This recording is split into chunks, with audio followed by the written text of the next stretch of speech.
ئەو کاتتان باش بیرانی هێژایی بەرنامەی مێژوو بە کوردی و بە کورتی لە گرووپی جیهانی کوردی. لە مێژوو بە کوردی بە کورتی ئەمڕۆدا باس لە نیهیلیزم دەکەین. ئەگەر گەرەکتانە زانیاریەکی خاستان پێی ئەم بابەتە هەبێ هەتا کۆتایی وەگەردمان بن.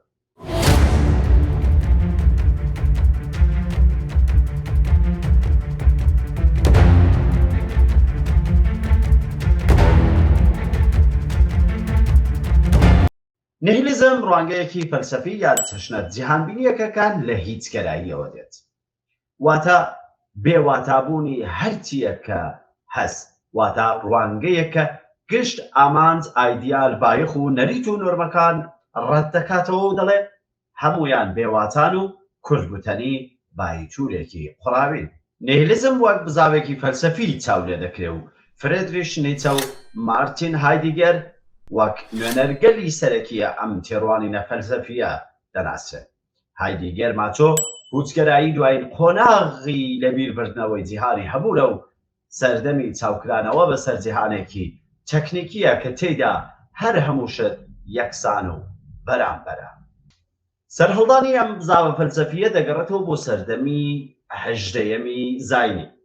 خودی وشەی نیهیلیزم لە وشەی نیهیلی لاتینەوە دێت کە بەواتای هیچە. هەڵبەت ئەگەر باش کونجکۆڵی بکەن و بە شوێنیدا بڕۆین دەکرێت بناژۆ و ڕەگوڕیشەی نیهیلیزم لە یۆنانی کۆندا بدۆزینەوە لە سەردەمی سۆفیستەکان واتە خەڵەتێنەرەکاندا کە لە ناویاندا بە تایبەتی جۆرجیاز لە 380 بۆ 480 بەرلەزاین بڕوای بە پوچگەرایی یان نیهیلیزم هەبوو دەیگوت بوونی نییە، واتە هیچ بوونێک لە ئارادا نییە. جۆرجیاس دەیگوت سەرەتا ئەوەی کە هیچ هەبوونێک لە ئارادا نییە. دوو هەمیش ئەگەر هەش بێ ئەوە مرۆڤ لێی تێناگا یان پێمان لێک نادرێتەوە. سێمیش ئەگەر مرۆڤ لێشی تێبگا یان لێکێشی بداتەوە ئەوە بۆ نەوەی دوای خۆمان ڕا ناگواسرێ یان ئەوان لێ تێ ناگەن. هەڵبەت خودی نیچە نیهیلیستیان پوچگەراکان بەسەر دوو بەشدا دابەش دەکەن. بەرەیەکە ناچالاکن وەکو شۆپێنهاوێر، بەرەیەکە چالاک و دشکردەوەگەران وەک ئانارشیستە عروسەکان کە لایەنگری تێکدانی دەوڵەت و توندوتیژیکردن لە هەمبەر دەوڵەتن، وەک سێرگئی نەچایۆف کە شۆڕژێڕێکی پوچگەرای عروسی بوو کە خوازیاری توندوتیژی بێبەزیانە لە هەمبەر دەوڵەتدا بوو.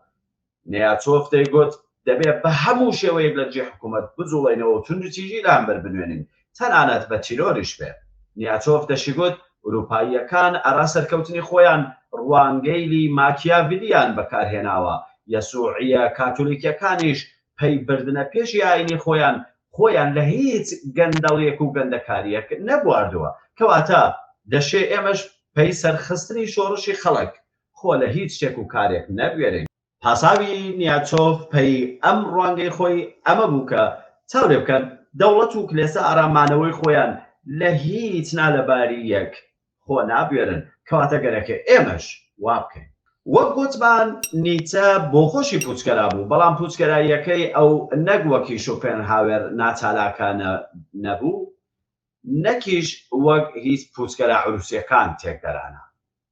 نیچە وەک لە پەرتووکی مەزنە پیاودا دەردەکەوێت پوچگەرایەکی چالاک بوو کە خۆی سەرجەم بایەخەکان دەخڵقێنێ و جیهانێکی نۆ دەئافرێنێ، واتە خۆی ئافرێنەری بایەخەکانی خۆیەتی و سەردەکەوێت تا جیهان و بایەخگەلی خۆی چێ بکات. قسە لەسەر نیچە و پوچگەرایی زۆر هەڵدەگرێ و بابەتێکی زۆر پسپۆرانەیە کە دەشێت کاری زانستی لەسەر بکرێ، لێ ئێمە لێرە لێ زیاتر لەسەری ناڕۆین. لە ڕوانگەی پوچگەراکانەوە لەو پەڕی بوونی ئێمەوە و لە دوای ئەم ژیانە هیچ شتێک بوونی. ئەگەریشە بێ ئەوە عەقڵی مرۆڤ پێی ناگا و درکی پێناکە، کەواتە ئەم ژیانەکە هەتە بژی و بەختەوەر بە. نیهیلیستەکان دەڵێن هیچ حەقیقەت ژیان یان کۆمەڵگایەک لە دەرەوەی مرۆڤ بوونی نییە.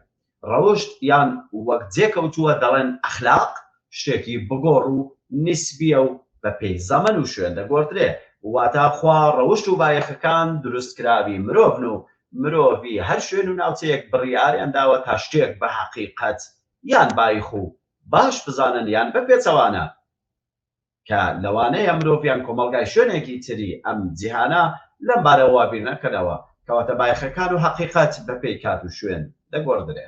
هەڵبەت جۆرەکانی نیهیلیزم یان پوچگەرایی فرە زۆر و جیاوازن. پێی نمونە نیهیلیزمی متافیزیکی یان ئەوپەڕی باستەوە دەکات کە هیچ خوایەک بوونێ. نیهیلیزمی سیاسی کە لەسەرەوەش باسمان کرد، نیهیلیزمی ڕەوشتی کە باس لەوە دەکات کە هیچ بایەخێک لە دەرەوەی مرۆڤ بوونی نییە و ئەوە خودی مرۆڤە کە دەبێت دەست نیشانی بکات چ شتێک ئەرا ئەو بایەخە و چ شتێک ئەرا ئەو دژە بایەخ. نیهیلیزمی بایۆلۆجیکاڵ یان زیندەوارزانیش هەیە کە ڕای وایە کە هیچ ڕاستیەک و هیچ ئامانجێک بوونی نییە.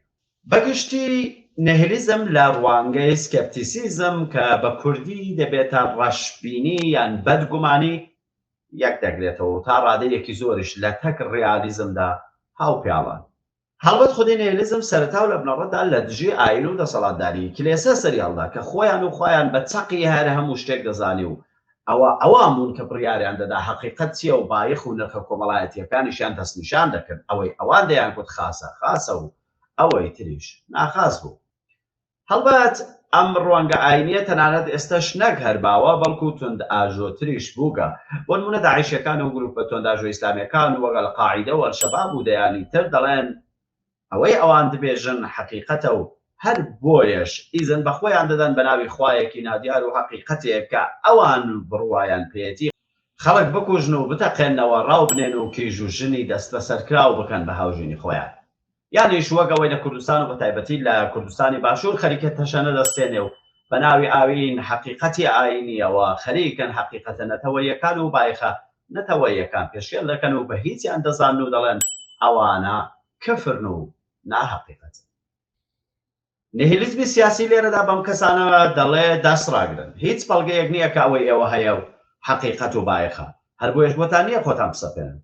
نیهیلیستێکی سیاسی لێرەدا جیا لەم هەڵبڕینە لە دژی ئەم خۆسەپاردنە ڕادەوەستێ و شۆڕشیان لە هەمبەر دەکات و دەڵێ ڕێگا بدەن کۆمەڵگا مرۆڤ لێرە پێکەوە بژی و هەر کەس هەوڵ بدە ژیانی ئەوانی تر خۆش بکات.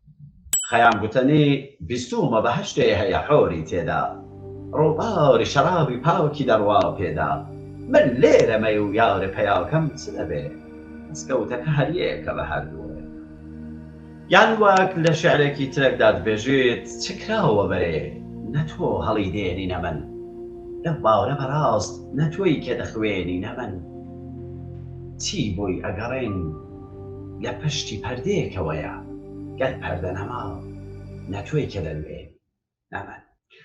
هەڵبەت لە ڕۆژگاری ئەمەدا بەهۆی ئەوەی کە نیهیلیزم یان پوچگەرایی واتایەکی دزێوی بەخۆوە گرتووە وەکو ئانارشیزم و بەتایبەتی کە لە وشەی پوچ یان هیچەوە دێت و کەڵکی خراپیشی لێوەرگیراوە، یان باشترە بێژین کە خەڵخانێکی دزێ و خراپە خواز یان لاپرەسەن ئەم ناوەیان داوەتە پاڵ خۆیان و خۆیان بە نیهیلیست ناساندووە، وای کردووە کە لایەنگری زۆر نەبێ و تا ڕادەیەک شوێنی خۆی داوە بە ئانارشیزم.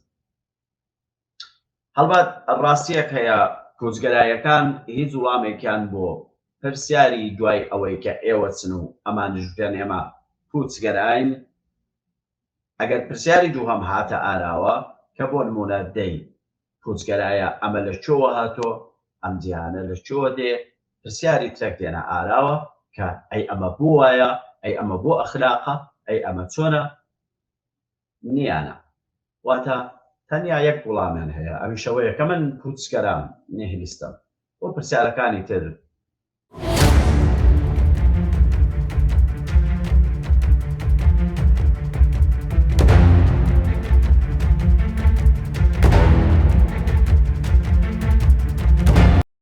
ئێژانی بینار سپاس کە تا کۆتایی ئەم بەرنامەش لەگەڵما بووم.